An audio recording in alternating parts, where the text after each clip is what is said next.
3, 2, 1. You ready? You're listening to the Real Pineapple Podcast Network.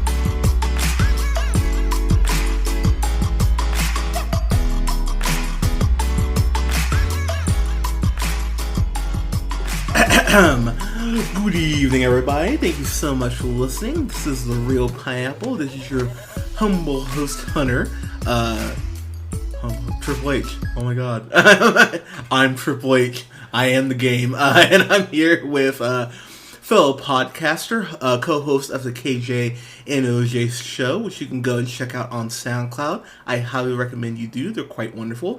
OJ, how you doing, sir? Oh, hey, I'm well. And yourself? I am well, because we were talking about a movie that surprised me. We're talking about Rocketman, and the reason I say that surprised me is because Taron Egerton, OJ hasn't seen the Kingsman movies yet, so his point of reference with Taron Egerton right now is Robin Hood, and yeah.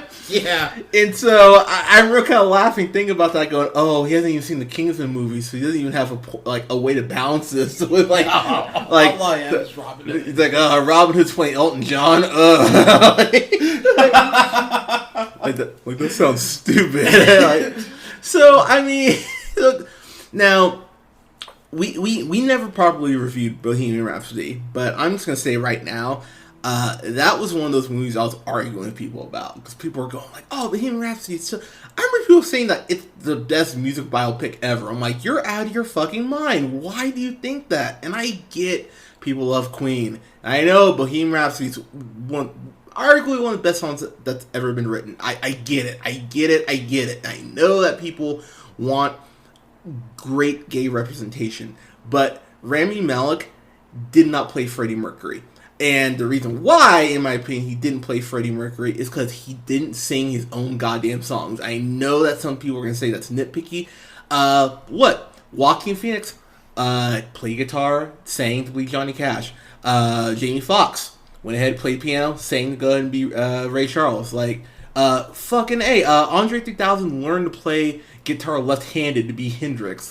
It's like, guys, I understand that people love Freddie Mercury so much. I get that, but the film is good. It's a good film with a great performance. That's okay. But when people were saying it's the best movie of last year, I was like, I don't understand this.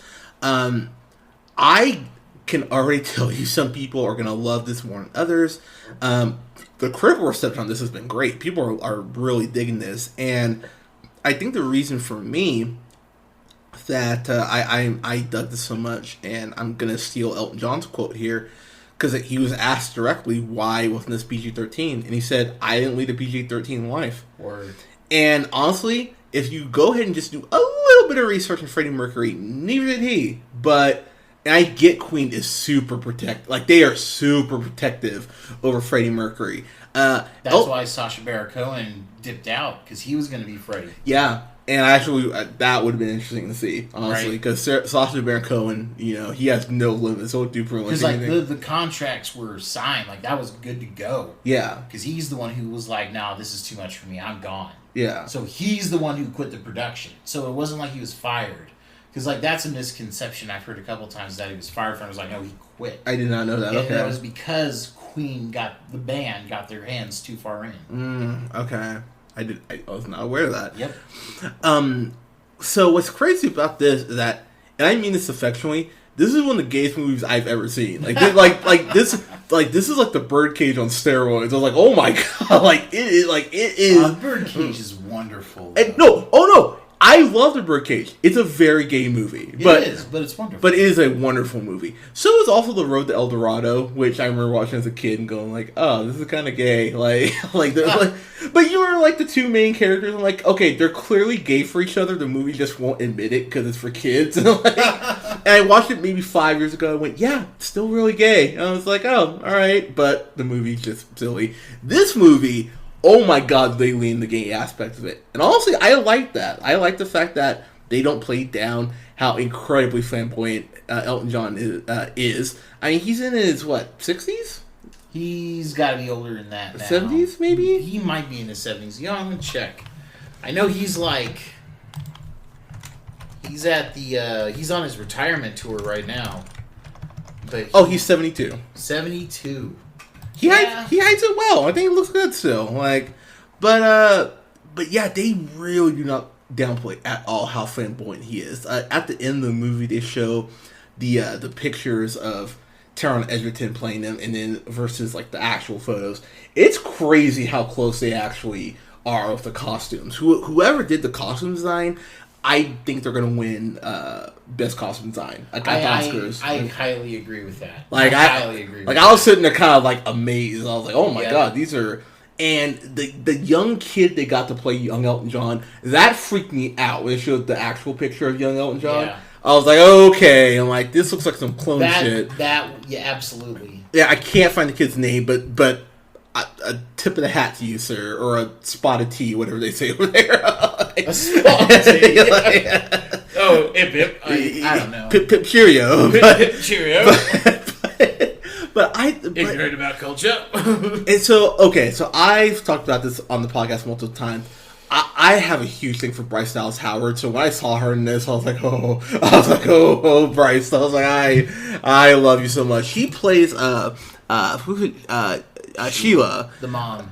Yeah, and oh my god, if you want to talk about just nature versus nurture, like we were talking about Brightburn, his parents are damn near supervillains. They are such evil people. I was getting his dad too. Like I wanted to punch his dad in the face. His dad is a prick. Like his dad is actually a prick. Yeah. And you're a big rock fan, and it's really interesting to watch this biopic because one of the common threads for a lot of rock stars is that whole, hey, I'm a very natural creative person. Hey, can you go ahead and support me in this? Nah, we're good. And so that person, gets resentful and turns to fill in the blank for acceptance, and then they end up spiraling once they get to a certain amount of stature, And I think people forget Elton John was a shit when he first came out. Like I actually went back after I watched the movie and kind of researched a little bit. I had no idea he was that big and hitting that much in his heyday. It's pretty crazy actually when you go back and look at it. But I appreciate I appreciate this movie for the narrative choice it makes. It kind of pulls a Deadpool where it kind of goes between flashbacks and present day. But it starts off with him in rehab, which I went, you know what? Okay, I kind of like that. And where it wrapped up with him still obviously being in rehab, but kind of him accepting who he is, I went, I appreciate this a lot. So the movie starts off with him as a kid. He's got his dad, his mom, and then his grandma, right? Yes, that's the impression I think that is his grandma. Yeah, who's played by Gemma Jones. Yes. She's great. She was great in this. Yeah. She's the only person who gives a shit about him. Because the dad is like, whiskey, records. Like, there's a point where Elton tries to go sit with him in his dad's den. He goes, yeah, you're going to have to be quiet if you're going to sit here. It's like, what a guy. It's like, damn it, dude. Like, listen to my jazz records. Yeah, and damn it, boy. And Elton grabs a record and tries to hand to him. He goes, don't ever touch my records. I'm like, oh my god, like chill the fuck out. You would swear it's a drum set. Nice role play. Like it's ridiculous, but I have friends whose parents are like that, so not outside the realm of possibility. But this really is a classic rise and fall story, and I appreciate that Taron Egerton really jumped in to this as much as he did. He was talking about how he took vocal classes, how he spent time with Elton John. They sang together at this, I would say like a post-Oscars party, and I remember I was confused because him and Elton, Taron Egerton singing with each other, he was able to keep pace way better than I thought he was going to be able to. I'm like, oh, okay. And he leans into the pageantry, the very flamboyance of Elton John, to right down to a pretty intense love scene with Richard Madden, who Okay. From Game of Thrones. Yeah, so, okay, I don't watch Game of Thrones, because I don't like to be disappointed by endings, but So, well, I'll tell you, man, Richard Madden. Yeah. Do not be surprised if he is the next James Bond. So, it's funny you bring that up.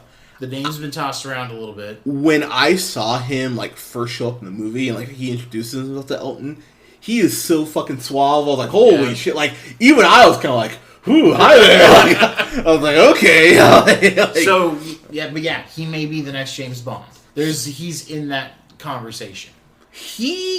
How he hasn't been in a superhero movie yet is kind of surprising to me. Right? Like, not yet. Yeah, dude, it'll happen.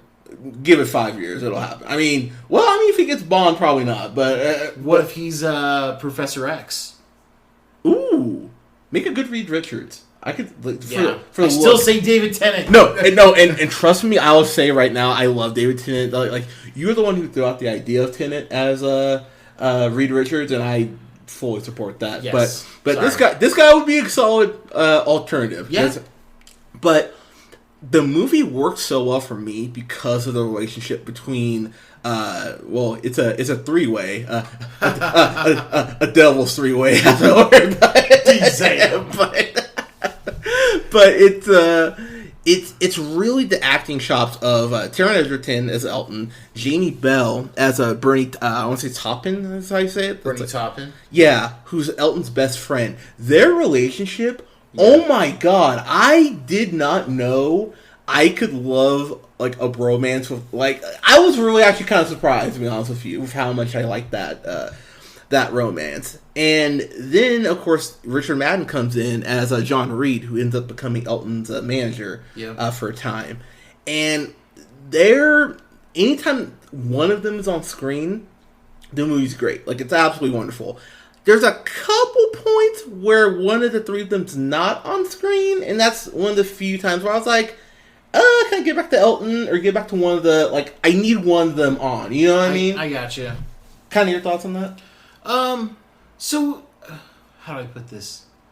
I had, like, I told you earlier, like, off mic, that I liked it, didn't love it, right? Yeah. So, there's a better way to compare this movie. This movie almost feels like it wants to be a new version of All That Jazz. Interesting. Okay. Have you ever seen All That Jazz? I have seen All That Jazz, yeah. Yeah, so that's like Bob Fosse. Bob Fosse directed that movie as a fucking semi-autobiographical thing about facing death at the same time. Yeah. And as a choreographer, as he was like living a total rock star lifestyle at the same time. Yeah. And he basically parodied that life in that movie, All That Jazz. Okay. And this, it feels like Elton John had this put together for almost the same damn effect. And I didn't realize it before until we were just like, talking about it. And it actually makes a lot more sense to me. It makes me actually like it a bit more. Really, watch All That Jazz again and then watch Rocketman. And I think you'll know what I'm talking about. Okay. But you're right, though, on the three of them. Egerton, Bell, and Madden. Anytime any of them are on screen, they're fucking killing it. Wasn't Jamie Bell the Thing? Yeah, it's funny because I was getting there because I remember seeing him in the last Fantastic Four movie, and I was just like, God, like, I was mad at Jamie Bell. I'm like, fuck Jamie Bell. like, I was mad at Michael B. Jordan after that movie. I'm like, oh, you're all terrible. But I remember seeing him in Snowpiercer, and that helped. I was like, okay, like, you were in Snowpiercer, so fine. But let me ask you this, because I think Jamie Bell is gonna go real unsung on this, because Egerton's so good. I think Bell could get a supporting actor nomination. See, I think that's gonna go to Madden, personally. Really, I think it will. Now, I agree with you. I think Jamie Bell's going to get Aaron Eckharted, honestly. I think that's going to be one of those things where people go, oh yeah, who's the guy who plays Fred? Oh, Jamie Bell, that guy. Like, you know what I mean? Which is a shame, because when there's this point where he tells Elton that he loves him, that he's always loved him, and at first Elton, wants to go ahead and get himself some some Bernie dick. He wants to feel the burn as it were. But he, and I appreciate that they come to acknowledge it. He's like, yeah, I will always love you, just not like that. And it's addressed, it's off the table, and then and this is where my heart kind of started to break, is that Bernie, he wants to get out there, he wants to get laid, they're living the rock style life, but he does pull out like a very not cool bro thing. He goes ahead and ditches him for his girl at this party, and did it in a way where it wasn't like a, hey, I'm gonna go off and I'll see you later. He just pieces out. I was like, nah, dude. I'm like, that's a no bro move, man. And Elton, while it is admittedly somewhat petty, he does tell him, like, look, you've left me a couple times, man. Like, the hell. And I was like, well, yeah, like, you're not wrong, but it's kind of petty. But the thing is, though, too, Elton, he's such a bitch to him at points. Yeah. Bernie, because Elton has burned himself out. He's doing lines. Sex is great. I mean, there's never any problem with that. But no, he's drinking, he's smoking, he's taking pills, a lot of pills, like a lot of pills, and a lot of cocaine. Yeah, like a lot of cocaine. He was like the lead singer of Buck Cherry because he loves the cocaine. Yeah, loves the cocaine. Very nice. But I'm watching that, and as someone that's been there, just seeing a friend, a brother, as Bernie calls him, really just going down a self-destructive path, and you're trying to help them. It's hard to watch, but, we've talked about off mic, you can only help people who want to be helped, And so when Bernie's reaching out to Elton, like, dude, you need to calm down, there's this great line he has where he goes, people don't pay to see... I'm blanking on his actual name. They pay to see Reggie something. Yeah, Reggie Far brother. He's like, they don't pay to see Reggie Far brother. They pay to see Elton fucking John, and he's like snapped on him. I was like, ugh. I was like, ease it back, Elton. Like, come on, brother. And and he immediately apologizes, and Bernie just goes, I know. And it's one of those things where that's something you can only get away with a close friend, where they treat you like shit in that moment. You just go, I just have to just brush this aside and just kind of keep going. I appreciate they have that relationship, and the way they portrayed it, I thought was super well done. While I appreciate all of the jazz reference, I really thought they were going for across, like, Elton John presents Across the Universe. And honestly, that's what I wanted. That's really what I got.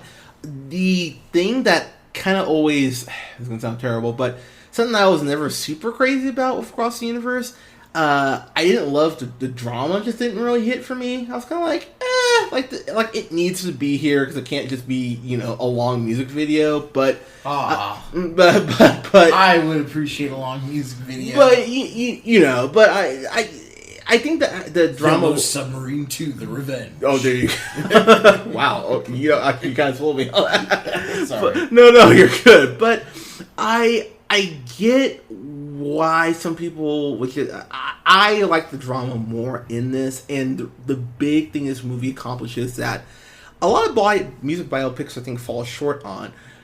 When he's unhappy, when he's got the houses and the men and the awards, and he's got gold records like pretty early on in his career too, and just it's hit after hit after hit and all that. They actually made me feel like he's not happy, and that's always one of those things where someone's like, oh, like, I'm so sad I have all this fame. I'm kind of like, oh, fuck you, no you're not. Like, this was one of the few times I went, oh, he actually seems fucking miserable. When his parents, or when his mom goes to visit him at his, like, I think it's in Beverly Hills or in LA at the time, with his stepdad and then, like, their neighbors, he looks like, God damn, I don't want you guys here. Like, he looks genuinely pissed off. And I appreciate seeing how they worked that in. Most of, and if there is a complaint, I think most of the musical numbers work. There were a couple, I was like, this is good, but I felt like I was kind of on a roller coaster in the sense of some of them really hit high for me. And the other ones were great, but there were only a couple that were, like, good. I was like, alright. But the ones that were great, really great, I'll be honest, I like the musical performances more in this than I did in Bohemian Rhapsody. I know people will go immediately go, what about the Live Aid scene? I thought the rendition of Saturday Night's Alright for Fighting, I love that sequence so much, and your song, and the movie ends with I'm Still Standing, which I'll admit I was surprised by, because in my head I'm thinking, oh, Rocketman clearly would be how they end it. And no, you get that about 2/3 of the way through, and I was like, oh, okay, so we're not ending with Rocketman. Like, which I think for some people will be a problem. I personally didn't mind it, because I think with ending with I'm Still Standing, considering he gets out of rehab, that makes more sense narratively. I was like, okay. But it was, I will say, it's a little puzzling to get Rocketman as early on as we do, if that makes sense. Yeah, I mean, I get that, but like they kind of do the same thing across the universe as well. Yeah. I mean, Across the Universe really works, though, for a title for that movie, though. You know what I mean? Yeah. Like, these lives going across, like, it's time, you know? That's the great universe, the travel of the great universe of life, right? We see these people all go through this, like, great length. And that's why I think that really... Well, no, but really, I think that is part of the reason why it works, because, you know, it's about the whole impact of the times and everything, whereas this is... I mean... You get the same effect. I mean, how do I put this?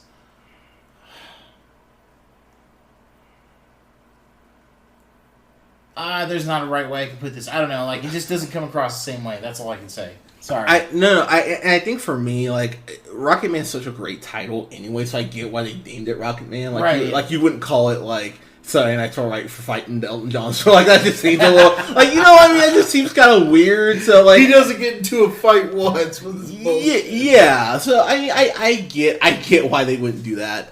But...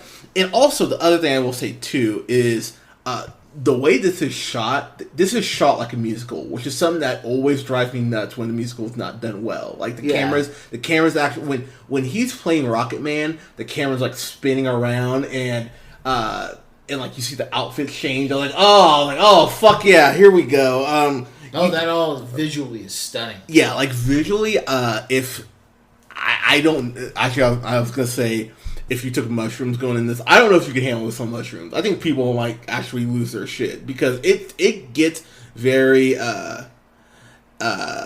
it gets very visually intense at points. I was like, oh shit, like, and I didn't drink or anything going into this, so I was like, oh right, damn, this is kind of a little sensory overload, but in the best way. But I think, like I said, most of the numbers do hit well for me. Rocketman, it's a little cheesy. It's kind of like the Motorbikes in Creed, where he actually turns into a rocket, basically.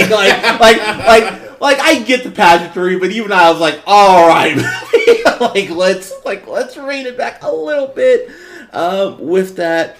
But again, I really thought the core of this is the relationships, the scene, and I cried multiple times. The scene that broke my heart, but it really, I think, encompasses where Elton John is now, is where he kind of sees the ghost of his past at the end, like in rehab, and he just makes acceptance of who he is and what he can do and what he needs to change. And I went, that's a really powerful scene, and every actor in that really need to bring what they need to bring to that scene. Bryce Dallas Howard has a scene earlier in the movie, just real quick because I just thought of it, where she talks about how hard it is to have such a disappointment of a son, and I was like, you're a fucking monster, you deserve to get hit by something really blunt and heavy. Like, it's an uncomfortable scene, because they're in the middle of this restaurant when she's telling him that, and I just went, oh you bitch. And there's a scene earlier in the movie with his dad, where his dad asked for an autograph, and I was like, oh, you're a fucking monster too! Like, the parents are so bad in this. And so it really did help create sympathy for me. And when Elton there's a scene where he falls underwater, which I thought was so well done, but he took 12 pills and just drank straight vodka, and they're pumping his stomach, and I was like, oh my god, this is intense. But I thought this was so well done. It's in my top 3 for favorite films of the year, just to kind of wrap up with final thoughts here. In-Game and Us, and I go back and forth on which one I like more. I enjoyed the hell out of this. It does have some problems, but comparing this to Bohemian Rhapsody, I don't think it's even a contest, to be completely honest. This will get Best Picture nomination, and Dexter Fletcher, the director, he apparently was originally in line to do Bohemian Rhapsody. Which, oh, no shit. Yeah, which... It's crazy to think about that now, and he's like, no, I want to go ahead and and do this, and he actually directed Eddie of the Eagle too with Taron Egerton too, which was actually really great too. So I'm really happy for this. Oh, he was Cody in Layer Cake, son of a bitch. Okay, that all right. I like this guy. Good on him. So yeah, I was leaving the theater. I was at fan-fucking-tastic. After reading some stuff, I'm gonna give this an A+, cause and that might change honestly after another viewing. I've only seen it once, but when I cry that much and I cheer that much, and I've been listening to Elton John since Saturday, so like consistently, it's like, man, and I didn't realize how much good shit he had, really, until they're going through all the songs. Like, oh yeah, I know that one. Yeah, I know that one. Now I know. Fuck. Okay, damn. Like showing off a little Elton, but that's true, man. And what he's done for get. Like, I know people. I think feel like people's almost their defaults are to give RuPaul like Ellen a lot of credit for LGBTQ rights. Elton John's doing this shit way before. And Elton John, I think, gets really kind of overlooked on what he's done for the gay community. So put some respect on Elton's name. Just throwing that out there. But yeah, dude, 72's got, what, 2 kids, I'll say? He's got twins? Kids, yeah, he's been sober for 28 years, which good for him, man. Like, seeing that at the end of the movie, that made me really, like, that warmed my heart a little bit. I'm like, okay, man, like, good on you. So... yeah, man, A+ from me. Yeah, kind of your final thoughts and grades, sir. Yeah, man. Like I said, I liken this more to All That Jazz. I'm actually gonna watch All That Jazz again now because of this. Okay. If I like Across the Universe better than this personally. Okay. But I love Across the Universe. Like, I have a real soft spot for that flick, majorly. But I don't want to take away from this. I feel like the beginning's a little slow for my liking, but once it kicks off, it really fucking kicks off. Can I ask you, do you like this more than Ray? More than Ray? More than Ray, yeah. Ray's really fucking good. It is. That's why I'm asking, though, because this falls into Walk the Line territory for me, personally. Because I remember I love Walk the Line. I haven't seen Ray in a while. I saw Walk the Line actually a year ago. And so it's right there for me, but I... see, Walk the Line... I like Walk the Line more than Ray. Okay. Walk the Line's kind of my favorite of those. Interesting, okay. But I've liked Johnny Cash. You know what I mean? That's fair. So that's kind of some favoritism I can admit to. For me, this is better than Dreamgirls. It's yeah. Because I love Dreamgirls. I really love Dreamgirls. Yeah, and that's a good one too. But I like this more than Dreamgirls. I like this more than this kind of falls into the Star Is Born remake territory for me. Because I love the Star Is Born, and while I like that slightly more than this, the gap is pretty small for me. So just as a point of reference. But I do love me some Walk the Line, and I think Joaquin kind of got screwed out of the Oscar earlier. But that's a whole other conversation. So. That is true. I agree to all that. He got screwed. But hey, what can you do? Joker in October. Joker in October is right. Yep. What if he wins for that? Oh, that'd be fucking funny. 2 people winning for playing the Joker. Right. That would be some shit, right? Right. Anyway, though. Taron Egerton's fucking brilliant in this. I will give him all the fucking credit in the world. He's fucking brilliant. Doesn't shoot one arrow, by the way. Doesn't shoot one fucking arrow. Thank God. But you're right, man. I had no frame of reference. So to see him go from Robin Hood to this, I'm like, holy shit, kid. Yeah. You fucking nailed it. Yeah. fucking pretty goddamn spot on. I'm calling it right now. He'll get an Oscar nomination for this. I think rightfully so. I really think he's going to. Well, apparently when they showed this at Cannes, it got like a 4-minute standing ovation. So if you're getting 4-minute standing ovations, you at least you should get a Golden Globe nomination. Right. So I think he'll get the Golden Globe nomination. I think a lot more people will see this on video, personally, because unfortunately this falls in like Shazam and Game, Toy Story, like it's summer movie season. So I think while this is good alternative viewing, it might get lost in the shuffle because there's so much shit coming out right now. So I agree with that to an extent. Okay. But I don't know, man. Like, I think this might be an alternative for parents for them to be like, okay, kids, you go watch your movie. Mom and Dad are gonna go watch. Go watch fucking Rocketman instead. That's true. I think this will have a better. I think it'll have a great life on video. I do too. Because I think once we get into like September, October, when Oscar season starts to ramp up, people are gonna seek this out. So I think it won't have the legs Bohemian Rhapsody did, because Bohemian Rhapsody, good grief, almost made $1 billion. Like, it won't have those legs, that's like a. Well, I remember last year that and Aquaman. Like, Aquaman made $1 billion. This it almost made $1 billion. I'm like, what is happening at the box office? I remember sitting there with, like, Bumblebee deserves all the money that Aquaman... Like, can we take the money from Bohemian Rhapsody and Aquaman and split it between, like, Shazam and, Bumblebee, like, two movies that deserve to make a lot of money, but... Sorry, you're great. Sorry. Sorry about that. So, Rocketman, I mean, he's fucking brilliant. I thought Jamie Bell was fucking great. Yeah. Everyone. So, Bryce Dallas Howard.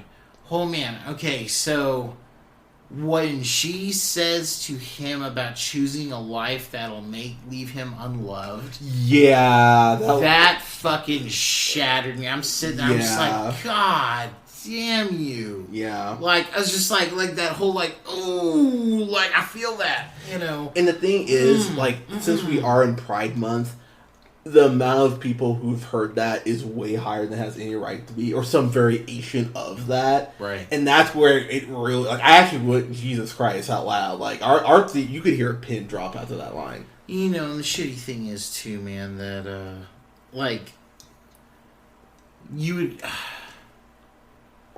I wonder how many people are gonna, like, out of fear and spite, are just gonna, like, drag this through the fucking dirt. Yeah. You know what I mean? I get what you're saying. Like, just for the sake of hate. You know what I mean? Because there's those douchebags out there. Oh, you know what I mean? Like, Bohemian Rhapsody got it. Yeah. Just because Freddie was gay, people were talking all this trash. Yeah. Like... By the way, to put that out there before anyone even thinks it, in no way am I mad at Bohemian Rhapsody because Freddie Mercury's gay. If you listen to the podcast, you know that's true. I just didn't think it was that good of a film. I just think this is better. Sorry. Just to put that out there. No, you're good, man. But, you know, I'm just, this was, like I said, when I compared it to all that jazz, it bumped it up for me. I'm going to give this for me, it's a B+. Okay. Solid B+. Actually, you know what? I'm going to say an A-. A-? Okay. Changing that to an A-. Okay. See, I'm okay with it. And honestly, like, this is at like a 90% on Rotten Tomatoes, 91%. Pardon me, with an 88% audience score out of 63,030 audience score. Which, by the way, Rotten Tomatoes, thank you so much for actually making people have to verify if they've seen shit now. Like, what a why they weren't doing that before? It's kind of confusing me, but whatever, they're doing it now. Like, steps are being taken so people just can't troll shit. So. Thank you so much for doing that. Yeah, go see this. I mean, God, we got Dark Phoenix coming out this week. Shaft is next week. Oh, which can you take it? which if you'd like to review that. Oh yeah, I am so down. Perfect. Oh my God, I am so down. Because I'm stoked. I'm stoked for Shaft. I am so stoked for Shaft. I'm like Elton John. I'm stoked for Shaft. Oh man. But off that note, guys, have you seen Rocketman? What's your favorite Elton John song? I think Saturday Night's Alright for Fighting. That's your favorite Elton John song? I think that'd be mine. I think mine is This Train Don't Stop Here Anymore. That's a great one. I really like that song. Like, I know it's one of his, like, later in his career ones, but did you ever see the music video to that? No. So, it's a music video of, like, younger Elton running from a mob of fans behind him in super slow-mo. Okay. And the person playing young Elton is Justin Timberlake. Really? Yeah. Yeah. Legit, man. Oh, that's a trip. It's a damn good song. Like, I really like it, man. Like, I don't know why. It just gets to me a lot. And, I mean, recognize every other great song that he's done. Yeah. You know, guy is brilliant. I'm sad that I didn't get a chance to see him. Like, he was in Tahoe 2 years ago, man. Was he really? Yes, he was. In one of the summer series. Or it might have been 3 years ago, but still. He was here recently enough. And now he's retiring. It's a bummer, but... You know, for these kind of biopics, if they're like turned into more raw imagination, and this is a steer in that direction while being somewhat factual. Now, okay, so it's funny. One reason I actually knocked it down to an 8+ is because there's this point where he's talking to his manager, and he asks, "What's his name? What's your name? Elton. What's your last name?" And he sees a picture of the Beatles, and I went, "Okay, movie." I know you have to take liberties, but. I was like, God damn, no. Like, right, dude. That was like the one moment for a second that really took me out of it. I was like, I was like, really? No. Like, yeah, like that actually bugged me. I was like, okay, no, that's not how it happened at all. But they so between that kind of thing, there's a reliance on the Rocketman bars. In terms of the music, on dramatic moments of the film, and it's a bit much. Okay. Like, it's there, like, once you notice it throughout the rest of the film, and it's like, okay, you're trying to give, like, a little bit more music in between to keep, like, having that musical feel. Yeah. But there's parts where it feels really out of place for me. Okay. So, I gotta go with an A-. Okay. Yeah. I'll be honest, I didn't notice that. I'm sure if I went back and watched it and I noticed, I'd be like, "Oh, okay, like I see what you're talking about." Yeah. But okay, that's fair though. That's at least a fair That's a fair criticism. I honestly don't remember that. Yeah. But guys, what's your favorite Elton John song? Let us know. You can go ahead and like us on Facebook at The Real Pineapple. You can go ahead and follow us on SoundCloud, iTunes for a limited time. Spotify, Podbean, and Google Podcasts at The Real Pineapple. You can follow yours truly on the Twitter at JHunterRealPineapple. You can follow Scott on Twitter at Nearmanthefirst. You can follow Colin on Twitter at The Real O'Neill. Guys, we will not have a review up this week for Dark Phoenix because your boy's going to New Hampshire. So if I come back and I'm talking about I love Fox News and shit, I got get outed. So make sure I sound like myself or send help. But OJ, you have a podcast that's wonderful. How can they go ahead and find that? Why, thank you, sir. And yes, I do. And you can find myself and my partner KJ at soundcloud.com/onthefly-KJOJ. You can find us on Twitter collectively at KJ and OJ, spelled out. That's KJANDOJ.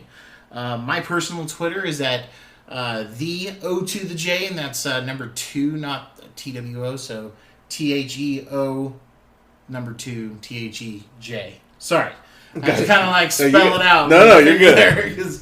Yeah, it's kind of one of those nice guys. But you can also find me on Twitch at twitch.tv/O to the J. And, holla, holla, holla. Guys, thank you so much for listening. We will have one more review up this week. Completely negating what I just said. We'll have one review up for Booksmart, which was Olivia Wilde's directorial debut she just came out with, which I've heard nothing but good stuff about. So I will have a review. We'll have a review up for that Thursday night. That'll be the last thing I do before I head to the airport. But guys, thank you so much for listening. We'll talk to you soon. Take care. Bye.